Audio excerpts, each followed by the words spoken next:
Discipline of computing എന്ന ചാപ്റ്ററിലെ second ടോപ്പിക്കാണ് evolution of computing machine. Around 3000 BC to 1450 AD, human beings started communicating and sharing information. Their sharing information was with the help of simple drawings and later through writings. The introduction of numbers led to the invention of abacus. The abacus is also known as the first computing machine because the first form of computing machine is abacus. Abacus നിന്നാണ് ഇന്ന് കാണുന്ന super computer വരെ ഉണ്ടായതെന്ന് നമ്മൾ നേരത്തെ പറഞ്ഞു കഴിഞ്ഞു. There are some pictures of abacus. Russians use ചെയ്യുന്ന അബാക്കസിനെ ഈ പിക്ചറിൽ കാണാം. ചൈനീസ് യൂസ് ചെയ്തിരിക്കുന്ന അബാക്കസിനെ നമുക്ക് കാണാം. മെസപ്പൊട്ടാമിയൻസ് ആണ് അബാക്കസ് ഡിസ്കവർ ചെയ്തിരിക്കുന്നത്. അറൗണ്ട് 3000 BC-യിലാണ് അബാക്കസ് കണ്ടുപിടിച്ചിരിക്കുന്നത്. അബാക്കസ് എന്ന് പറയുന്ന വേർഡ് കാൽക്കുലേറ്റിംഗ് ബോർഡ് എന്നാണ് അർത്ഥമാക്കുന്നത്. An abacus consisted of beads on movable rods divided into two parts. The abacus may be considered the first computer for basic arithmetical calculation. അബാക്കസിനെ counting frame എന്ന് അറിയപ്പെടുന്നുണ്ട്. അബാക്കസിൽ വളരെ എക്സ്പേർട്ടായ ഒരു വിഭാഗമാണ് ചൈനീസുകാർ. ഇവർ അബാക്കസിൽ വളരെയധികം പ്രാവീണ്യമുള്ളവരാണ്. A horizontal divider separates the top 2 beads from the bottom 5. Addition ചെയ്യാനും മൾട്ടിപ്ലിക്കേഷനിലൊക്കെ അബാക്കസിനെ വൈഡ്ലി യൂസ് ചെയ്യുന്നുണ്ട്. ഈ അഡിഷനും മൾട്ടിപ്ലിക്കേഷനും ഒക്കെ place value of the digits use ചെയ്തിട്ടാണ് അവർ ചെയ്യുന്നത്. ഈ പ്ലേസ് വാല്യൂ സിസ്റ്റം എന്ന് പറയുന്നത് അല്ലെങ്കിൽ place value of the digits എന്ന് പറയുന്നത് നമ്മളിപ്പോൾ സാധാരണ രീതിയിൽ 10+5 ചെയ്യാൻ പോലും നമുക്ക് പ്ലേസ് വാല്യൂ നോക്കിയിട്ടാണ് നമ്മൾ റിസൾട്ട് ഇടുന്നതും അതിനെ കാൽക്കുലേറ്റ് ചെയ്യുന്നതും. അപ്പോൾ അതുപോലെ തന്നെ പ്ലേസ് വാല്യൂ നോക്കിയിട്ടാണ് അഡീഷനും മൾട്ടിപ്ലിക്കേഷനും ഒക്കെ അബാക്കസിൽ ചെയ്യുന്നത്. Abacus works on the basis of place value system. Reading it is almost like reading a written numeral. Or written numeral നമുക്ക് വായിക്കുന്നത് പോലെ അബാക്കസ് റെപ്രസെൻ്റ് നമ്പേഴ്സിനെ നമുക്ക് അണ്ടർസ്റ്റാൻഡ് ചെയ്യാൻ പറ്റും. Each of the 5 bits below the bar has a value 1. Each of the 2 bits above the bar has a value 5. നമുക്കൊന്ന് അബാക്കസിൻ്റെ picture ഒന്നും കൂടി ഒന്ന് നോക്കി ഈ പറഞ്ഞ പോയിൻറ്റ്സ് ഒക്കെ ഒന്ന് പറയാം. കണ്ടോ, ഇതൊരു റെക്റ്റാങ്കുലർ ഫ്രെയിമാണ്. 2 പാർട്സ് ഉണ്ട്. അതായത് അപ്പർ പോർഷനും ലോവർ പോർഷനും. Horizontal divider separates 5 beads on the lower part and the 2 beads on the upper part. Okay, 5 ബീഡ്സുകളെ താഴെയും 2 ബീഡ്സുകളെ മുകളിലും ആക്കിയിട്ട് ഒരു ഹൊറിസോണ്ടൽ ഡിവൈഡർ സെപ്പറേറ്റ് ചെയ്യുന്നുണ്ട്. ഓക്കെ, ഇതിനകത്ത് there are 9 vertical rods are there. In each rod totally there are 7 beads. Okay, 7 ബീഡ്സുകൾ ആ ഒരു vertical റോഡിലുണ്ട്. അപ്പോൾ 2 പാർട്ടായിട്ടുണ്ടെന്ന് നമ്മൾ നേരത്തെ പറഞ്ഞു. അപ്പോൾ താഴത്തെ പാർട്ടിൽ ലോവർ പാർട്ടിലുള്ള ഓരോ ബീഡ്സിനും ഉള്ള വാല്യൂ എന്ന് പറയുന്നത് 1 ആണ്. അപ്പർ പോർഷനിലുള്ള ഓരോ ബീഡ്സിൻ്റെയും വാല്യൂ എന്ന് പറയുന്നത് 5 ആണ്. Okay,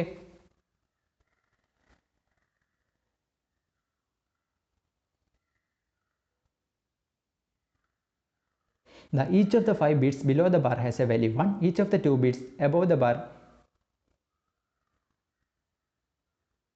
bar has a value 5.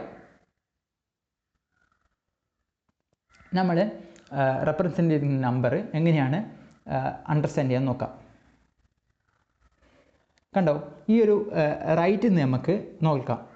Okay, ഇതിനകത്ത് ഏറ്റവും റൈറ്റിലുള്ള റെപ്രസെൻ്റ് ചെയ്തിരിക്കുന്ന 4 ബീഡ്സാണ് ഈ ഒരു ഡിവൈഡറിലേക്ക് ചേർത്ത് വെച്ചിരിക്കുന്നത്. അപ്പോൾ ആ ഒരു പ്ലേസ് വാല്യൂ 4 ആണുള്ളത്. അടുത്ത് നോക്കൂ, 1 വാല്യൂ വരുന്നത്, അതായത് 1 എന്ന വാല്യൂ വരുന്ന ബീഡ്സ് അവിടെ ഡിവൈഡറിനോട് ചേർത്ത് വെച്ചിട്ടുണ്ട്. 5ഉം ചേർത്ത് വെച്ചിട്ടുണ്ട്. അപ്പോൾ ടോട്ടലി എത്രയായി? 5 + 1. അപ്പോൾ ഇത് 6 ആയി. ആ പ്ലേസ് വാല്യൂ 6 ആണ് വരിക. അടുത്ത് നോക്കൂ, 3 ബീഡ്സുകൾ ചേർത്ത് വെച്ചിട്ടുണ്ട്. അപ്പോൾ ആ ഒരു പ്ലേസ് വാല്യൂ 3 ആണ് വരിക. അടുത്ത് നോക്കൂ, 2 ബീഡ്സുകൾ. അപ്പോൾ എന്ത് ചെയ്യുന്നു? അവിടുത്തെ പ്ലേസ് വാല്യൂ 2 ആണ് വരിക. അപ്പോൾ നമുക്ക് ആൻസർ കിട്ടി 2 3 6 4 എന്ന് നമുക്ക് കിട്ടും. ഓക്കെ, അബാക്കസ് ഇന്നും പല ഇൻസ്റ്റിറ്റ്യൂഷനുകളിലും ഒരു പാഠ്യ വിഷയമായിട്ട് യൂസ് ചെയ്യുന്നുണ്ട്. ഇന്ന് സയൻറ്റിഫിക് കാൽക്കുലേറ്ററും എല്ലാം ഉണ്ടെങ്കിൽ പോലും നമ്മൾ അബാക്കസ് യൂസ് ചെയ്യുന്നുണ്ട്. അടുത്ത കമ്പ്യൂട്ടിംഗ് മെഷീനാണ് നേപ്പിയേഴ്സ് ബോൺസ്. ജോൺ നേപ്പിയർ എന്ന് പറയുന്ന മാത്തമാറ്റീഷ്യൻ കണ്ടുപിടിച്ച കമ്പ്യൂട്ടിംഗ് മെഷീനാണ് നേപ്പിയേഴ്സ് ബോൺസ്. ലോങ് നമ്പേഴ്സിനെ സിംഗിൾ ഡിജിറ്റിന് മൾട്ടിപ്ലൈ ചെയ്യുന്ന അവസരങ്ങളിലൊക്കെ നമുക്ക് നേപ്പിയേഴ്സ് ബോൺസ് വളരെ ഈസിയായി യൂസ് ചെയ്യാൻ പറ്റും. കണ്ടോ, നേപ്പിയേഴ്സ് ബോൺസിൻ്റെ ഒരു ടേബിൾ പോലത്തെ സ്ട്രക്ചർ നിങ്ങൾക്ക് കാണാം. അപ്പോൾ ഇവിടെ ഇതാണ് യഥാർത്ഥത്തിൽ നേപ്പിയേഴ്സ് ബോൺസിൻ്റെ കറക്റ്റ് പിക്ചർ. അപ്പോൾ ഇതിൽ നമുക്ക് കാണാം യെലോയിൽ റെപ്രസെൻ്റ് ചെയ്തിട്ടും കാണാം, റെഡിൽ റെപ്രസെൻ്റ് ചെയ്തും കാണാം. ഇപ്പോൾ ഓരോ സെല്ലുകളുണ്ട് അല്ലേ, നമ്മൾ സാധാരണ പറയും കറസ്പോണ്ട് ചെയ്തിരുന്ന, അതായത് 4നും 2നും കറസ്പോണ്ട് ചെയ്യുന്ന സെല്ല് നോക്കൂ, 8 എന്ന് കാണാം നിങ്ങൾക്ക് അവിടെ. അതെന്ന് വെച്ചാൽ മൾട്ടിപ്ലൈ ചെയ്തിട്ടുള്ള കിട്ടുന്ന വാല്യൂ ആണ് ഓരോ സെല്ലിലും ഇട്ടിരിക്കുന്നത്. ഓക്കെ, ഇതാണ് നേപ്പിയർ ബോൺസ്. ഈ ഒരു നേപ്പിയർ ബോൺസ് വെച്ചിട്ടാണ് നമ്മൾ എന്ത് ചെയ്യുന്ന മൾട്ടിപ്ലൈ ചെയ്യുന്നതൊക്കെ പ്രാക്ടീസ് ചെയ്യാൻ പോകുന്നത്. Okay, John Napier also invented logarithm in 1614 that reduces tedious multi-digit multiplication to addition problems. ഈ ലോഗരിതം കണ്ടുപിടിച്ചതും ജോൺ നേപ്പിയർ തന്നെയാണ്. നമുക്ക് മൾട്ടിപ്ലൈ ചെയ്യാം. Okay, 42592 by 7. ഓക്കെ, 7 ഇവിടുത്തെ മൾട്ടിപ്ലയർ, 42592 ആണ് മൾട്ടിപ്ലിക്കൻ്റ്. ഓക്കെ, അപ്പോൾ നമ്മൾ എന്ത് ചെയ്തു, മൾട്ടിപ്ലിക്കൻ്റായി 42592 ഇപ്പോൾ 4നും കറസ്പോണ്ട് ചെയ്യുന്ന വാല്യൂ നമുക്ക് നേരത്തെ നേപ്പിയർ ബോൺസ് വെച്ച് നോക്കി എഴുതിയെടുക്കാം ഇതിനകത്ത്, അല്ലെങ്കിൽ അത് വെച്ച് അറേഞ്ച് ചെയ്യണം. 42592 അതിനൊക്കെ കറസ്പോണ്ട് ചെയ്യുന്ന വാല്യൂ നമ്മൾ എടുത്തു വെച്ചു. ഓക്കെ, എന്നിട്ട് നമ്മൾ മൾട്ടിപ്ലൈ ചെയ്യുമ്പോൾ ജസ്റ്റ് നോക്കിയാൽ മതി. ഇതുണ്ടാവും 7 എന്നുള്ള റോ ആക്കി നോക്കി. അതാണ് ഈ നമുക്ക് ഈ ഒരു നേരത്തെ കണ്ട ആ ഒരു നേപ്പിയർ ബോൺസ് തന്നെ കിട്ടും. ഇത് കുറച്ചും കൂടി അറേഞ്ച് ചെയ്യുന്നല്ലോ, നമുക്ക് വേണ്ട കോളം മാത്രം ഞാൻ എടുത്തുന്നേ 42592 എന്നുള്ള കോളായിട്ട് എടുത്തു. ഇനിയിപ്പോൾ എങ്ങനെയാണ് ഇതിനെ വാല്യൂ റെപ്രസെൻറ്റ് ചെയ്യുന്നിരിക്കുന്ന നോക്കേണ്ടത്, അതിലാണ് വ്യത്യാസമുള്ളത്. കാരണം എങ്ങനെയാണ് നമ്മൾ റീഡ് ചെയ്യുന്നത്, അതായത് 6 കണ്ട 6 ആണ് ആദ്യം നമ്മൾ എങ്ങനെയാണ് നോക്കുക, ഡയഗണലിയാണ് നമ്മൾ വാല്യൂ നോക്കുന്നത്. കാരണം ആദ്യം 6 ആണ് വരിക, 6. ഇനി അടുത്ത ഇത് രണ്ടും, കാരണം ഒരു ഡയഗണലിയാണ് നോക്കുക, കാരണം അവിടെ ഒറ്റൊരു വാല്യൂ ഉണ്ട് വരും. ഇനി ഡയഗണലി 2 വാല്യൂ ഉണ്ട്, 4ഉം 9ഉം ഉണ്ട്, 4ഉം 5ഉം ഉണ്ട്, അപ്പോൾ 9 വന്ന്. ഇവിടെ 3ഉം 1ഉം ഉണ്ട്, അപ്പോൾ 4 ആയി. ഇവിടെ 5ഉം 6ഉം ഉണ്ട്, 11 ആയി. 11 ആകുമ്പോൾ ഒരു ഡിജിറ്റ് ചെയ്തിട്ടുണ്ടോ, 1 എഴുതി. അപ്പോൾ അടുത്ത് നോക്ക് 4ഉം 3ഉം ഉണ്ട്, 7 പക്ഷേ നേരത്തെ 1ഉം കൂട്ടി 8 ആയി. അപ്പോൾ അടുത്ത് നോക്ക് 8ഉം 1ഉം ഉണ്ട്, 9 ആയി. ഇവിടെ 2 ഉള്ളൂ, അപ്പോൾ 2 എഴുതി. അപ്പോൾ ഇതിൻ്റെ ആൻസർ 2 9 8 1 4 9 6 എന്നുള്ള ആൻസർ കിട്ടും. ഓക്കെ, ഇനി അടുത്ത ബ്ലേസ് പാസ്കൽ എന്ന സയൻറ്റിസ്റ്റ് കണ്ടുപിടിച്ച ഡിവൈസാണ് പാസ്കലൈൻ എന്ന് പറയുന്നത്. അപ്പോൾ അദ്ദേഹത്തിൻ്റെ പേര് ബ്ലേസ് പാസ്കൽ എന്നുള്ളതുകൊണ്ട് തന്നെ അദ്ദേഹം പാസ്കലൈൻ അതിന് പേര് കൊടുത്തത്. The machine was operated by dialing a series of wheels, gears and cylinders. He called its Pascaline. Okay, ഈ പിക്ചറിൽ തന്നെ കാണാം കുറേ ഗിയേഴ്സും കുറേ വീൽസുകൾ കാണാം. ഓക്കെ, ഈ വീൽസുകൾ റൊട്ടേറ്റ് ചെയ്തിട്ട് അതിൻ്റെ ഡിസ്പ്ലേയിലാണ് വാല്യൂസ് വരിക. അതായത് നിങ്ങളിപ്പോൾ ചില വാച്ചിൽ ഉണ്ടാവില്ല, വാച്ചിൽ നമ്മൾ ഡേറ്റ് കാണിക്കുന്ന വാച്ചുകളുണ്ടാവും. അപ്പോൾ ഇത് ഈ റൊട്ടേറ്റ് ചെയ്യുമ്പോൾ ആ ഡേറ്റും ഇങ്ങനെ മാറും. 4-ാം തീയതി ആണെങ്കിൽ ഉള്ളത് ആ റൊട്ടേറ്റ് ചെയ്യുമ്പോൾ 5-ാം തീയതി 6-ാം തീയതി 7-ാം തീയതി അങ്ങനെ മാറി വരും. അതുപോലെ ഈ ഒരു വീല് റൊട്ടേറ്റ് ചെയ്യുമ്പോൾ അതിനകത്ത് ഡിസ്പ്ലേയിലുള്ള നമ്പറും മാറി വരും. അങ്ങനെയാണ് ചെയ്യുന്നത്. ഇപ്പം നമുക്കൊരു എക്സാമ്പിൾ നോക്കാം. 20ഉം 81ഉം AD ആണ് ചെയ്യുന്നത്. ഓർമ്മിച്ചോളൂ, 20ഉം 81ഉം. ഓക്കെ, ആദ്യം നമ്മൾ 20 റെപ്രസെൻറ്റ് ചെയ്യണം. 20 എങ്ങനെ റെപ്രസെൻറ്റ് ചെയ്യുന്നത് വെച്ചാൽ, ഓക്കെ ഞാൻ കാണിച്ചു തരാം. ഓക്കെ, 20 റെപ്രസെൻറ്റ് ചെയ്യുമ്പോൾ 0 ഈ പൊസിഷനിൽ റെപ്രസെൻറ്റ് ചെയ്യണം. അപ്പോൾ 0 ഇവിടെ റെപ്രസെൻറ്റ് ചെയ്യേണ്ട കാര്യമുണ്ടോ? ഫസ്റ്റ് ഓഫ് ഓൾ ആദ്യം before that first of all you must clear it. Okay, initially എല്ലാം 0 ആയിരിക്കണം കേട്ടോ. അപ്പോൾ ആദ്യം 20 റെപ്രസെൻറ്റ് ചെയ്യുമ്പോൾ 0 ഇവിടെ റെപ്രസെൻറ്റ് ചെയ്ത്, ആദ്യമേ 0 കൊണ്ട് റെപ്രസെൻറ്റ് ചെയ്യേണ്ട കാര്യമില്ല. രണ്ടാമത് 2 ആണ് റെപ്രസെൻറ്റ് ചെയ്തത്. 2 റെപ്രസെൻറ്റ് ചെയ്യുമ്പോൾ ശ്രദ്ധിക്കേണ്ട കാര്യം എന്ന് വെച്ചാൽ ശ്രദ്ധിച്ചോളാം, ഇവിടെ ഈ ഒരു ഇതിനെയാണ് നമ്മൾ മാറ്റാൻ പോകുന്നത്. ഓക്കെ, അപ്പോൾ ഇത് 2 തവണ റൊട്ടേറ്റ് ചെയ്താൽ ഇവിടെ 2 കിട്ടും. അപ്പോൾ ഇത് കണ്ട ഇവിടെ കിട്ടിക്കഴിഞ്ഞു, 20 നമുക്ക് കിട്ടി. 2 തവണ റൊട്ടേറ്റ് ചെയ്തു, ഇവിടെ 2 വന്നു, അപ്പോൾ 20 കിട്ടി. അപ്പോൾ ഇനി അടുത്ത നമ്മൾ 81 ശരിക്കും പറഞ്ഞാൽ നമ്മൾ 10ൻ്റെ സ്ഥാനം എന്ന് പറയും അല്ലേ, 10 ദ പ്ലേസ് ഓഫ് 10. ഓക്കെ, ഈ 10ൻ്റെ പ്ലേസാണ് ആദ്യം നമ്മൾ വെക്കാൻ നോക്കുന്നത്. ഓക്കെ, ഈ 20 ഇവിടെ റെപ്രസെൻറ്റ് ചെയ്തു. അപ്പോൾ 81 8 ആണ് ഇവിടെ റെപ്രസെൻറ്റ് ചെയ്യാൻ പോകുന്നത്. 8 എന്ന് പറഞ്ഞാൽ 10ൻ്റെ പ്ലേസിലാണ് വെക്കേണ്ടത്. അപ്പോൾ ഇവിടെ ഈ ഒരു സ്ഥലത്തെ നമ്മൾ 8 തവണ റൊട്ടേറ്റ് ചെയ്യണം. ഫസ്റ്റ് തവണ റൊട്ടേറ്റ് ചെയ്യുമ്പോൾ നമുക്ക് എത്ര കിട്ടി? 3 കിട്ടി. ആദ്യം റൊട്ടേറ്റ് ചെയ്യുമ്പോൾ 3 കിട്ടി, രണ്ടാമത് തവണ റൊട്ടേറ്റ് ചെയ്യുമ്പോൾ 4 കിട്ടി, മൂന്നാമത് തവണ റൊട്ടേറ്റ് ചെയ്യുമ്പോൾ 5 കിട്ടി, നാലാമത് തവണ റൊട്ടേറ്റ് ചെയ്യുമ്പോൾ 6 കിട്ടി, അഞ്ചാമത് തവണ റൊട്ടേറ്റ് ചെയ്യുമ്പോൾ 7 കിട്ടി, ആറാമത് തവണ റൊട്ടേറ്റ് ചെയ്യുമ്പോൾ 8 കിട്ടി, ഏഴാമത് തവണ റൊട്ടേറ്റ് ചെയ്യുമ്പോൾ 9 കിട്ടി, എട്ടാം തവണ റൊട്ടേറ്റ് ചെയ്യുമ്പോൾ 10 കിട്ടി. ഓക്കെ, അപ്പോൾ 10 വരിക 10 ആയിട്ട് വരില്ല, അടുത്ത 0യിലേക്കാണ് പോവുക. 0യിലേക്ക് പോകുമ്പോൾ തന്നെ 10 അല്ലേ നമുക്ക് ശരിക്കും വരണ്ടേ, അപ്പം തന്നെ എന്ത് ചെയ്യും, ഈ 0യിലേക്ക് 1 വരും, ഇവിടെ 0 കാണിക്കും. ഓക്കെ, അതാണ് ഇവിടെ കാണിച്ചിരിക്കുന്നത്, കണ്ട. അപ്പോൾ ടോട്ടലി നമുക്ക് വായിക്കുക 100 എന്നുള്ള രീതിയിലാണ് വായിക്കുക. ഓക്കെ, ഇനി എന്ത് ചെയ്യും, 1ൻ്റെ സ്ഥാനത്ത് പ്ലേസ് ഓഫ് 1 കൊടുക്കണം, കാരണം 81 ആണ്.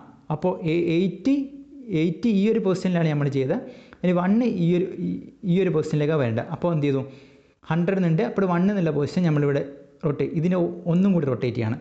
അപ്പോൾ എന്ത് ചെയ്യും, 1 വന്ന്. അപ്പോൾ ടോട്ടൽ ലാസ്റ്റ് ആൻസർ നമുക്ക് എത്ര കിട്ടി, 101. നിങ്ങൾ നോക്കി നോക്കൂ, 20 + 81 എത്രയാണ്, 101. ഈസി ആയിട്ട് നമുക്ക് കണ്ടുപിടിക്കാൻ പറ്റും. Okay, Leibniz calculator. ലെബ്നിസ് എന്ന സയൻറ്റിസ്റ്റ് കണ്ടുപിടിച്ച ഡിവൈസാണ് ലെബ്നിസ് കാൽക്കുലേറ്റർ. ഓക്കെ, ഇദ്ദേഹത്തിൻ്റെ design a calculating machine called the step reckoner. ഈ ഒരു ഡിവൈസിനെ സ്റ്റെപ്പ് റെക്കണർ എന്നാണ് വിളിക്കുന്നത്. അതിൻ്റെ പിക്ചർ നിങ്ങൾക്ക് ഇവിടെ കാണാം. Step reckoner expanded on Pascal's ideas and extended the capabilities to perform multiplication, division as well. നേരത്തെ കണ്ട ജോൺ നേപ്പിയറിൻ്റെ ഡിവൈസിലൊക്കെ മൾട്ടിപ്ലിക്കേഷൻ ആയിരുന്നു പോസിബിൾ ആയിരുന്നത്. നമുക്ക്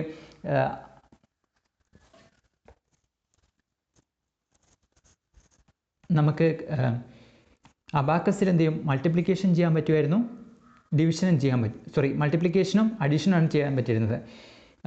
ജോൺ നേപ്പിയറിൻ്റെ മൾട്ടിപ്ലിക്കേഷനാണ് ചെയ്യാൻ പറ്റിയിരുന്നത്. ലെബ്നിസിൻ്റെ ഇതിൽ മൾട്ടിപ്ലിക്കേഷനും ഡിവിഷനും നന്നായി ചെയ്യാൻ പറ്റും. Okay, his unique drum shaped gears formed the base of many successful calculators designs in later. Okay, അടുത്തത് വളരെ ഇമ്പോർട്ടൻ്റ് ആയ ഒരു ഡിവൈസാണ് Jacquard's loom. The Jacquard's loom is a mechanical loom invented by Joseph Marie Jacquard. It simplifies the process of manufacturing textiles with complex pattern. നിങ്ങൾക്ക് ഈ figure തന്നെ കാണാൻ പറ്റും. ജാക്വാർഡ്സ് ലൂമിൽ എന്തോ ഇൻപുട്ട് ചെയ്യുന്ന പോലെ കാണുന്നുണ്ടാ, അതൊരു ഷീറ്റ്, ആ ഷീറ്റിൽ കുറേ ഹോൾസ് ഉണ്ട്. അപ്പോൾ ഈ സംഭവത്തിനാണ് പറയുന്നത് punched cards. Okay, punched cards എന്ന് പറഞ്ഞാൽ നമ്മൾ ഈ കാർഡുകളിൽ പഞ്ച് ചെയ്ത് കൊടുക്കും. ഈ പഞ്ച് ചെയ്യുന്നത് യഥാർത്ഥത്തിൽ ഇൻസ്ട്രക്ഷൻസ് ആണ്. ഇപ്പോൾ ഉദാഹരണത്തിന് ഇപ്പോൾ മോഡേൺ കമ്പ്യൂട്ടേഴ്സിൽ നമ്മൾ മൗസ് ഉപയോഗിച്ചുകൊണ്ട് ഇൻസ്ട്രക്ഷൻ കൊടുക്കും, അല്ലെങ്കിൽ കീബോർഡ് ഉപയോഗിച്ച് ഇൻസ്ട്രക്ഷൻ കൊടുക്കും. പക്ഷേ പണ്ട് ആ ഒരു കാലത്ത്, ഈ ഒരു ജാക്വാർഡ്സ് ലൂമിൻ്റെ കാലത്ത് ഇൻസ്ട്രക്ഷൻ കൊടുത്തിരുന്നത് ഇത്തരം പഞ്ച്ഡ് കാർഡ്സിലൂടെയായിരുന്നു. The loom is controlled by punched cards with punched holes, each row of which correspond to one row of design. It reduces the amount of human labor. It also allows to store pattern on cards to be utilized again to create the same product. ഈ ഒരു punched card വളരെ innovative ആയിരുന്നു, കാരണം അതുവരെ ഈ ഒരു punched കാർഡിൻ്റെ concept ഒന്നും ഉണ്ടായിരുന്നില്ല.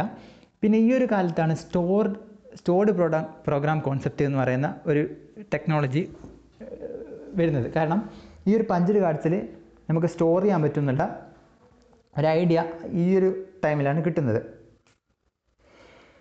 Charles Babbage, the father of computer, Charles Babbage adopted the concept of punched card and controlled his analytical engine and later by Herman ഹോൾഡ്രിക്.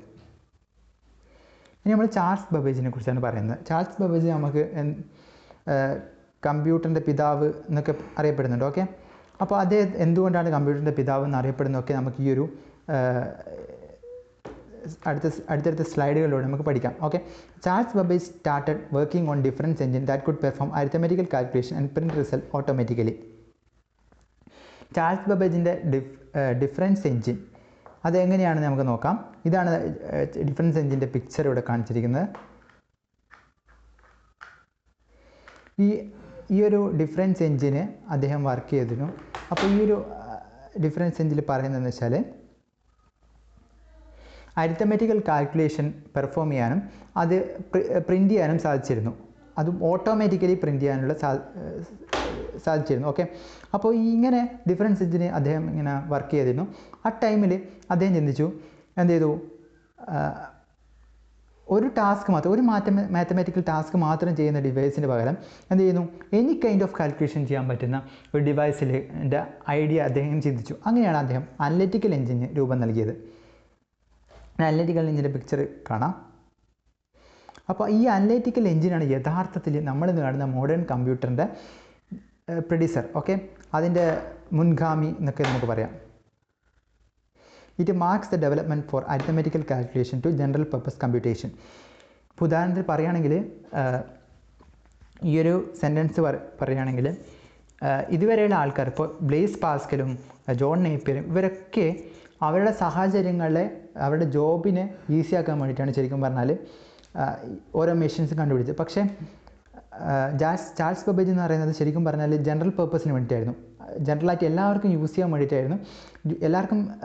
എല്ലാവരുടെ ലൈഫിലും ഈ ഒരു മെഷീനെ ആക്സെപ്റ്റ് ചെയ്യാവുന്ന രീതിയിലായിരുന്നു അദ്ദേഹം ഓരോന്നും ഡിസ്കവർ ചെയ്തിരുന്നത്. ഓക്കെ,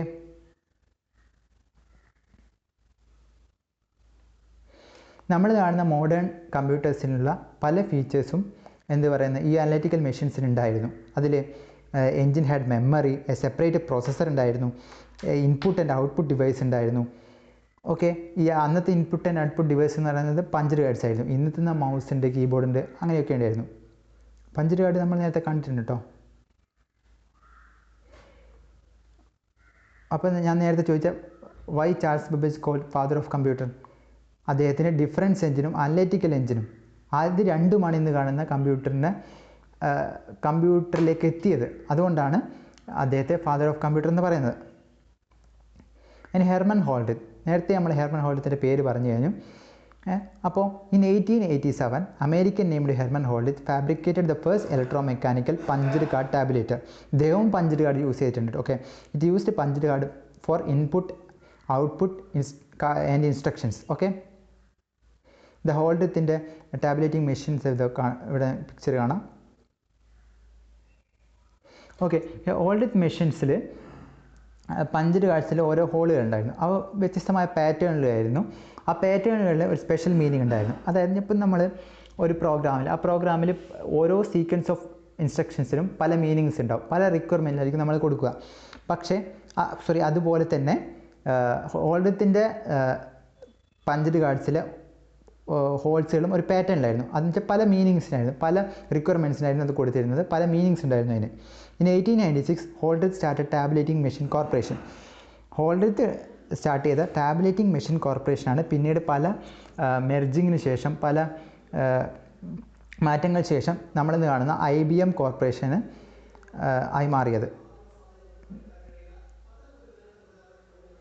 ഇനി അടുത്തത് മാർക്ക് 1 ആണ് പറയുന്നത്. Okay, in 1944 Harvard icon in collaboration with engineers at IBM constructed a large automatic electromechanical computer. IBM engineers ഒരു സാധാരണത്തിൽ ഹാവാർഡ് ഐക്കൺ ഒരു ലാർജ് ഓട്ടോമാറ്റിക് ഇലക്ട്രോമെക്കാനിക്കൽ കമ്പ്യൂട്ടറിന് രൂപം നൽകി. Aiken's machine called the Harvard Mark 1. ഐക്കൺസിൻ്റെ മെഷീനായിരുന്നു ഹാർവാർഡ് മാർക്ക് 1 എന്നറിയപ്പെട്ടിരുന്നത്. ഓക്കെ, മാർക്ക് 1 നിങ്ങൾക്ക് കാണാം. ശരിക്കും പറഞ്ഞാൽ ഒരു റൂമിലൊക്കെ ഉള്ള കമ്പ്യൂട്ടിംഗ് മെഷീന് ഉദാഹരണമാണിത്. കണ്ടോ, ഒരുപാട് സ്പേസ് വേണം ഇതിന്.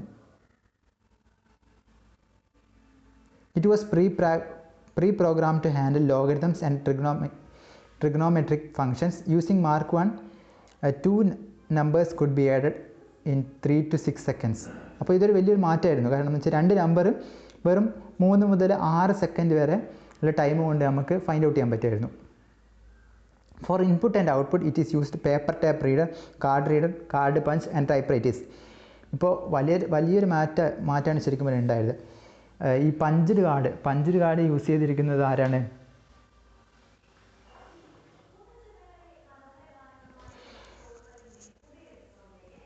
ജാക്വാർഡ്സ് ലൂം മുതലാണ് ശരിക്കും പറഞ്ഞാൽ പഞ്ച്ഡ് കാർഡ്സ് വരുന്നത്. ആ പഞ്ച്ഡ് കാർഡ്